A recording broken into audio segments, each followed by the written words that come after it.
Stargate, a novel by Dean Devlin and Roland Emmerich. Chapter 17. There can only be one Ra. Silent and still, the sarcophagus sat at the back of the room. Slowly, the sides of the ancient polished box began to retract, lowering into the floor. As the side wall pulled back, the narrow table at the center lifted up. On the table was a human figure covered with a wet cloth, a death shroud, laying motionless on the table. A minute later, the body on the slab suddenly began to spasm, gasping for air. It sat up and tore away the cloth. It was Daniel, reborn. It took a few minutes for him to breathe normally again, feeling as though his diaphragm and lungs after their short vacation had forgotten their work. He fell back on the table, dizzy, and looked around to see where he was. As best he could, he scanned the eerie, empty room. He was startled to see a small boy, 7 years old, waiting patiently for him to wake. Daniel struggled to sit up, the semicircle canals in his ears slowly adjusting to give him back his sense of balance. Coughing and blinking, he got to his feet and looked at the child who beckoned him to follow as he turned and walked out of the room.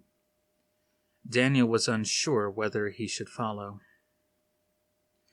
The boy led the way into the throne room, site of his ill-fated interview with the boy king Ra. Daniel thought he must have slept for a long time. He felt alert and physically strong, stronger than he'd felt for a long time. Even though the light was dim and his glasses were missing, he found he was able to focus sharply on everything around him. Like the other children, the boy ahead of him nearly naked, he wore a very short skirt, an Egyptian kilt, and a heavy gold chain around his neck. A cat strolled across the floor in front of them. A moment later, Daniel spotted another cat curled up on the stairs leading up to the throne. He turned to look at the cat, which seemed in no way different from the house pets he'd grown up with. It blinked at him lazily and turned away. When Daniel turned back to the boy, he had vanished. Daniel moved down the hallway until he came to a broad doorway. He peered inside and found another marvelous surprise. Wide sheets of pure white silk hung in the darkness, suspended from the low ceiling to within inches of the floor.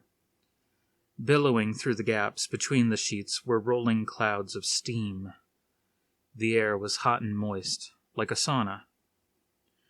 Too curious to be truly afraid, Daniel walked into the fog, pushed the fabric aside, and waded deeper into the mist. He inched forward until he found the source of the steam, a shallow, perfectly round pool. Then the vapors parted, allowing him to see the object of all this decadent luxury. Appearing then disappearing behind the lifting steam, Ra lay motionless, submerged to his shoulders in the scalding water, surrounded by his young attendants. Although he in no way acknowledged his resuscitated visitor's entrance, Daniel intuitively knew his presence was felt. Silently, he came closer still, until he was poised at the very lip of the bathing pool, the size of a tiny lake. Ra opened his eyes, staring straight at Daniel. The two of them studied each other for a long time before a hand rose, dripping out of the water. With a relaxed gesture, he called for his robe. Two of the children carried the robe to a spot near where Daniel was standing. Very slowly, Ra lifted himself up and marched through the thigh-deep water with feline grace. His skin was no longer gold, but had somehow returned to its natural color, a burnt almond tone common among the people of North Africa. If the story told on the walls of the catacomb were true, the naked youth slithering toward him was in the neighborhood of 10,000 years old. The creature within, even older than that. Only 48 hours earlier, Daniel, famous for the recklessness creativity of his academic ideas, would have dismissed the idea. But now, even with the evidence of Ra's lithe body displayed before him, He was ready to believe it. Fascinated, Daniel watched the enigmatic creature prowl toward him through the mist. "I was dead, wasn't I?" Daniel spoke in the language Sha'uri had taught him. Ra stepped into his robe, allowing the children to wrap him inside. When he heard Daniel's mispronounced words, something like a smile moved across his lips. "That is why I chose your race, your bodies, so easily repaired." Then, ignoring his visitor, Ra turned and walked at a leisurely pace out of the room. With Daniel and the children trailing behind, Ra led the strange procession down the length of the throne room, up the stairs, and past the throne itself into his private chamber. The room was cluttered with fantastic works of art, beautiful furniture and trinkets of all sizes. As he moved past a long marble table, Ra casually drew Daniel's attention to the spot by dragging his fingers across its surfaces. Arranged on the table like a museum display were the team's captured belongings: rifles, pistols, field radios, spare ammunition, and Daniel's books, one of which was laying open as if someone had been studying. The eeriest artifact on exhibit was one of the men's camouflage army uniforms, complete from chin strap to bootstrings. At the end of the table, still on the long tray, was the disassembled bomb. When Daniel looked up, Ra was peering at him, amused. He spoke to Daniel in a soft voice, velvet and croaking at the same time. "Your people have advanced much since I left," the strange boy monarch said. "Your world has become dangerous." He stressed the last word. His dialect seemed slightly different from Sha'uri's, perhaps the high pre-Egyptian language of palace life. Daniel didn't understand every word, but he gathered Ra's meaning. "You have harnessed the power of the atom," Ra said, gesturing toward the dismantled bomb. "But you still do not fully understand my power, the power within the quartz." "What do you plan to do?" Daniel asked, starting to understand the ugly implications of the statement. "You should not have reopened the gateway," he rasped. "Soon I will send your weapon back to your world. I will encase it within a shipment of the precious mineral of this planet. It shall increase your weapon's destructive power 100-fold. A wry smile crossed his lips. "Why would you do such a thing?" I created your culture, your language, your arts, your government. I created your entire civilization," declared Ra, who moved uncomfortably close to Daniel before he said, "And now I will destroy it." The blood drained out of Daniel's face.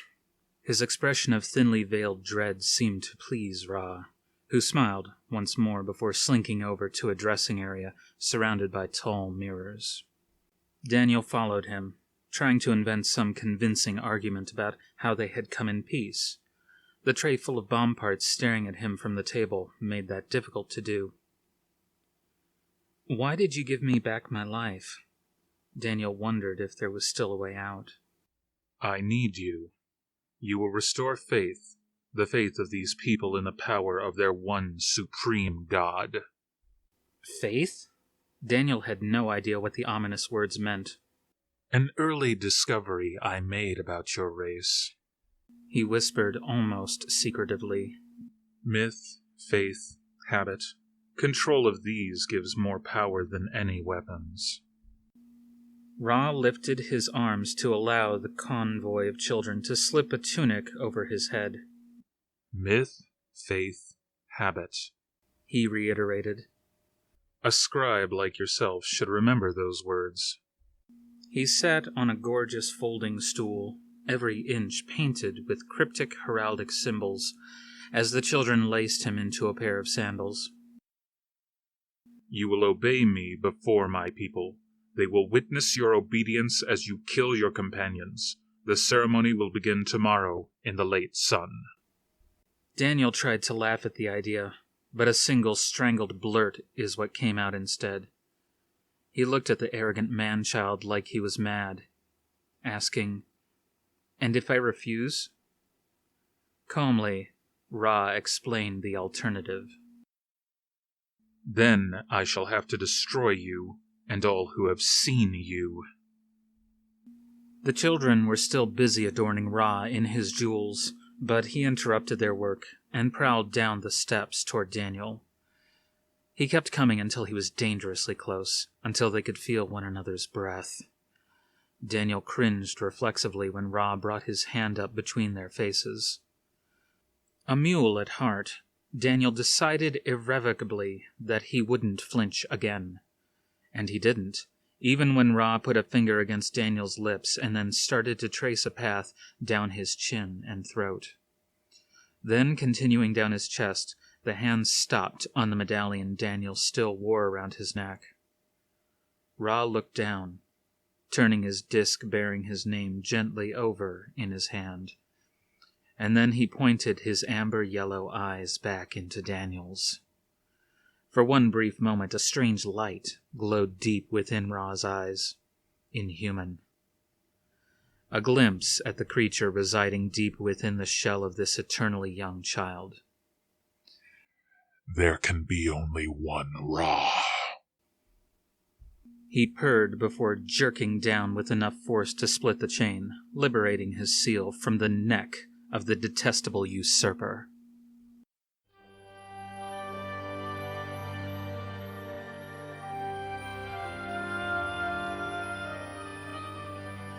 Even though Skara hadn't told her what the boys had seen at the pyramid that afternoon, Sha'uri sensed something must have happened to Daniel. He would have returned to her if he could have.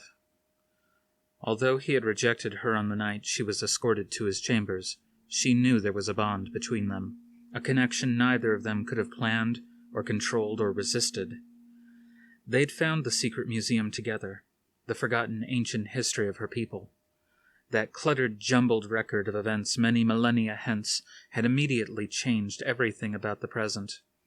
Suddenly, everything needed to be reevaluated, and none of it would have been possible without him. His coming here had changed her in ways she knew she would always cherish. She brought a candle across the city and lit it when she was alone in the catacombs, recalling Daniel's explanation of the hieroglyphs. She read and reread the forgotten history of her people. Now she knew why letters had been made taboo. They were so powerful. Of course Ra had wanted to hide the truth of his beginnings. They were not divine. He had not been born in the sun and had not conquered Tuat. He was just a creature that wanted to survive at whatever cost, a cost Sha'uri was no longer willing to pay.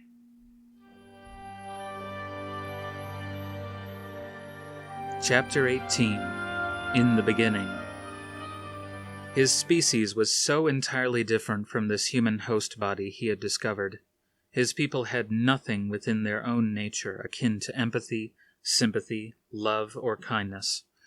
This was a race that existed only to survive and acquire. After thousands of years of this existence, their knowledge seemed unending, yet they still lacked wisdom. Their unending pursuit of acquisitions, knowledge, art, science, and possessions had eventually led to the extinction of their race. As the last breaths escaped the people of his world, he was millions of light years away from home, searching desperately for a host. He was determined not to follow the fate of his own kind. He had mastered the technology to transfer himself into another being, but had to choose carefully. Along with inhabiting the host's body, he knew he would absorb certain personality traits that were exaggerated within the host's psyche. Perhaps had he known the intimate details of the life of this young boy named Ra, he might have chosen another. Or perhaps not. Ra's childhood proved to be an excellent preparation for the life he was to lead. It made it easy for him to walk directly toward the blinding light and ferocious wind tearing unexpectedly across the desert that night 100 centuries ago. Although both his parents were alive, For all practical purposes, he had grown up an orphan. His mother was a lunatic, barely able to care for herself. His father was worse, a violent, aggressive outcast who spent weeks at a time wandering the desert by himself. From infancy, the boy had been reared by the entire tribe at once, belonging partly to everyone, but to no one in particular. Because he was not an especially lovable child, no one took care to nurture and touch the boy. While other children slept huddled between their parents, Ra was the only child his age with a private tent. Under these circumstances, he grew into an almost feral child, aloof, unresponsive, slow to trust, and quick to attack. The situation only worsened as Ra got older and began to develop his skills under the unwelcome tutelage of the Old One, the leader of the tribe. He despised being segregated from the hunting crew and forced to spend his days practicing magic in the caves. He felt alone in every possible way and developed a caustic resentment for all those around him. When the frightening lights came across the midnight sky, he had no idea what might lay on the other side, but he was prepared to embrace any fate other than his own. His hatred for his own people proved useful, as there were no inner conflicts when the boy became the Pharaoh King. There would be no feelings of guilt or remorse as Ra's people were put to hard labor. In fact, a strange new sense of pleasure became the most powerful trait he absorbed from this strange young boy. Ra was now a part of himself, and together they became the sun god, to be feared and worshipped by this primitive human race. The Pharaoh King learned quickly the ways to govern this species. There were two main aspects of his education. The first was learning how to gain, and then maintain, a monopoly on violence. If not a monopoly, then at least an overwhelming ability to destroy his opponents. His retinue of soldiers and elite guards understood that if he ordered them to cut their own throats, they would obey. But Ra rarely tested them. In brief skirmishes with some of the slave populations, Ra taught himself to wage war and to strike back with devastating, unmerciful strength. At this, he became remarkably adept. The second aspect concerned the psychology of governing. After teaching himself to wield an iron fist, he learned how to wrap it in a velvet glove. While force brought immediate results, myth, faith, and belief were stronger weapons at his disposal. Through what he absorbed from the young boy, the Pharaoh King understood the fears and weaknesses of these people and played upon them ruthlessly. He recreated his own likeness into the now famous Tut mask, which became his only public image. Only his own elite entourage would have the privilege to see the true face of Ra. His guards as well had to be redeveloped. If they were to serve him successfully, they too would have to call upon the fears of the people. Through the mythology of these primitive people, the Pharaoh King learned that the jackal held a special place within their nightmares. His best guard, the king's champion, he decided would only be seen publicly with the head of a jackal, and be known as Anubis, the jackal-headed boatman who takes men's souls to hell. The rest of his guards would also take on these kinds of illusions, such as his many Horus guards with their hawk-like heads, along with his Thoth guards and Ramses guards, all to take on mythology all their own. An intricate mythological web weaved by the master himself, Ra, the sun god. He knew of the power of mythology because it now existed somewhere within himself. In the part of Ra that he absorbed for the first time in his existence, he now had dreams, sometimes disturbing dreams, sometimes pleasant and comforting ones. It was a strange new sensation, one he liked very much. A vision came to him of a vast underground chamber with magnificently painted walls.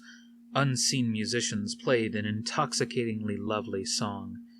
In the middle of the room stood an enormous balance scale. He saw himself sitting in one of its dishes. Suddenly, thousands of people were in the room with him, lining up to test their weight against his. It was implicitly understood that the scales measured not the weight of a physical body, but the worth of a person's soul, or ka. One by one they climbed into the dish. Ra found he could manipulate the device at will, tipping it in his favor. The people in the hallway realized this and began to pile onto the other side of the scale en masse. No matter how many people jumped into the dish on the other side, the scale indicated that the slender boy was heavier. Ra had not only now created his own mythology, slowly he began to believe it. In the first several months after his arrival on Earth, the desert people were afflicted with powerful and disturbing dreams. In these dreams, the sun itself split open to deliver a living god onto the land. Night after night, this awesome event repeated itself on a rocky plateau not far from the banks of a great river, a site that would later come to be known as Heliopolis. Far to the south, the mountain people of the Nubians and the herders of the Sudan, inspired by the overwhelming beauty of their shared vision, headed north along the banks of the Nile, searching for the landscape of the dream. Others came from the west, out of the Sahara. From as far north as Syria and Palestine, they gathered their belongings and set out.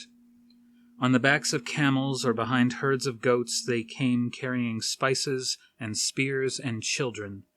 They converged toward the spot, speaking no common language, sharing nothing in common except the scorching dreams and the craving it had left in their hearts. Scratching pictures in the dirt and speaking with their hands, they exchanged tales along the way of the lengths they had come and the dangers they had faced. Wave upon wave, they wandered to the base of the plateau, none of them knowing exactly why they had come. As each new group arrived and communicated their experience, the miracle was reaffirmed. That spread along the banks of the river for miles. This wretched, rejoicing rabble packed themselves together to create the planet's first metropolis, or better yet, Theopolis. For this was a city of God.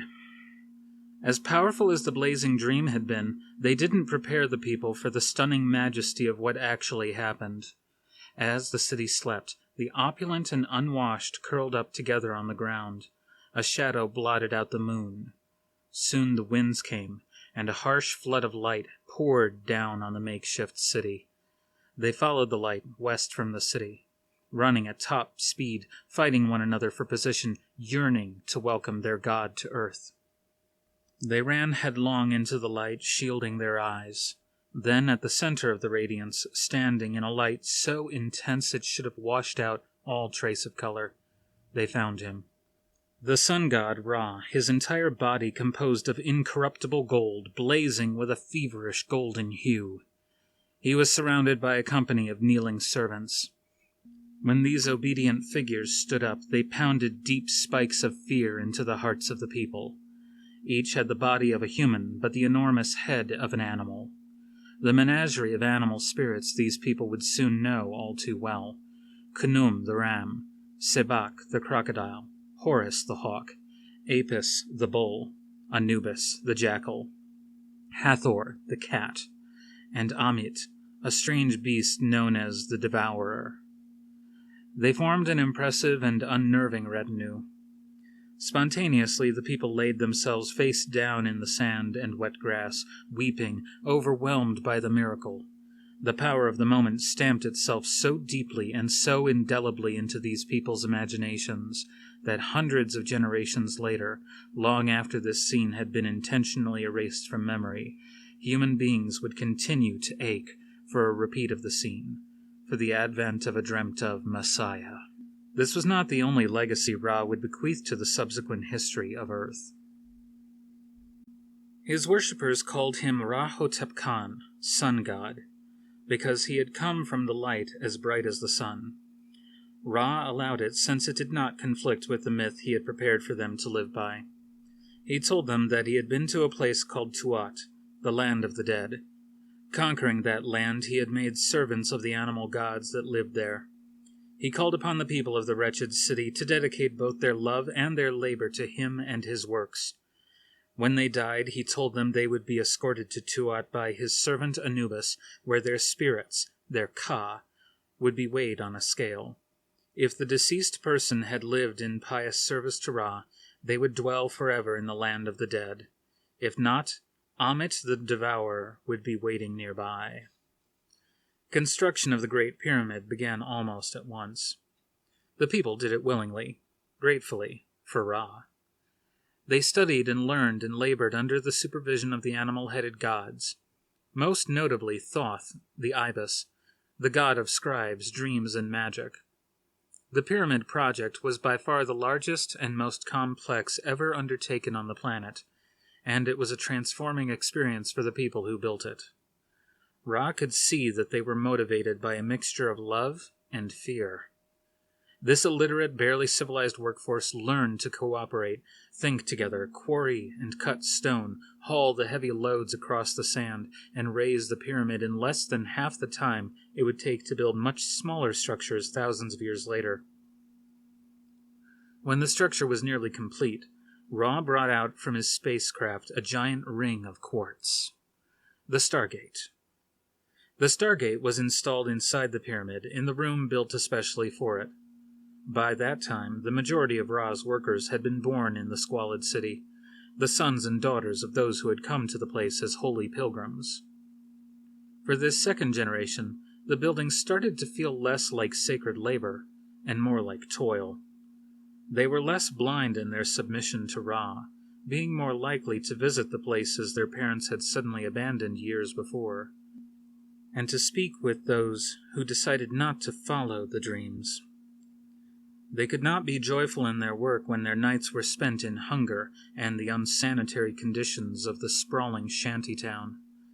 Daily witnesses to the fabulous luxury that surrounded their king, they began to want more for themselves. And what was their reward upon finishing this giant masterpiece? A small group of people kept a hidden journal, detailing the truth about Ra and his origins. Someone with Ra's elite entourage had leaked out this information to these young rebels, who were not about to let this knowledge be forgotten.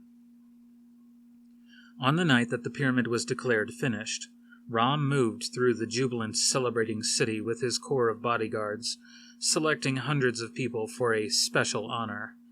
They were taken into the pyramid and sent through the Stargate, never to be heard from again. These roundups continued for months. At first, the zealots of the city lined the streets, begging to be chosen.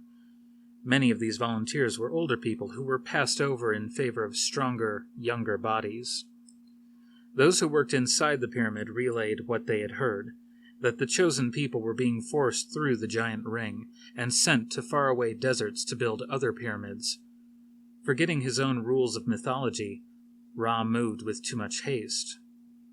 In the weeks and months that followed, Ra's frequent trips through the city came to be feared. Young people were covertly slipped out of the city. Despite their devotion to him, the recurring scene of children being torn away from their families began to breed resentment against Ra. Then the persistent rumors of a rebellion on another planet came back through the gate and spread through the city. It was said that Hathor the cat had slaughtered the entire colony in a sea of blood. Ra began to spend weeks at a time away from the city, busily establishing new settlements. His need for more of the quartz mineral intensified.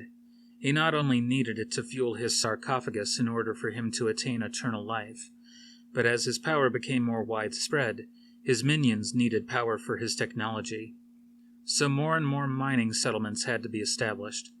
But in his absence from Earth, he left the increasingly thorny problem of discipline to his guards. When he returned, hundreds more of his healthiest subjects were chosen to accompany him into the pyramid, where they disappeared forever. As disaffection grew, resistance began to organize. One particular plot involved several hundred people, enough to ensure that word got back to Ra through his network of spies. But the arrogant despot elected to ignore the threat. Convinced of his invincibility, he personally wandered through the mud and stench of the city, pointing out those he wanted. When the citizens hid behind their shelters, Ra ordered his guards to break in and drag them outside. Behind the walls of a small mud brick building, the conspirators were laying their plans. Ra's henchmen, however, paid no attention to the hand-scrawled map of the pyramid's interior. They dragged the men, a dozen of the plot's chief conspirators, outside and lined them up. At least one of the men was chosen and taken through the gate to the place where Nagata would be founded. When the signal came from the palace servants that Ra was gone, the plotters rushed inside the pyramid, killed the last few of the animal guards, and tore the Stargate down. They spent hours trying to break it with hammers, but were unable to leave even a scratch. Instead, they dragged it out into the desert and buried it under the first heavy stones they could find. Months later, the cover stones were carved and put into place. When they brought the giant cover stones out to bury the gate once and for all, Anubis's smashed body was already in place. Since that time, Ra had not been seen on Earth. The once cohesive society that had spontaneously appeared in the desert disintegrated like a mirage. Those who had buried the Stargate fought pitched, deadly battles with those who remained faithful until there was only chaos in the place. Children, they say, rarely listen to their parents but never fail to imitate them. The same was true of the rulers that came after Ra. Although he was fiercely hated and soundly defeated, the rulers who came after Ra duplicated almost every aspect of his reign, bequeathing a sadistic and painful paradigm of political rule to the generations to follow.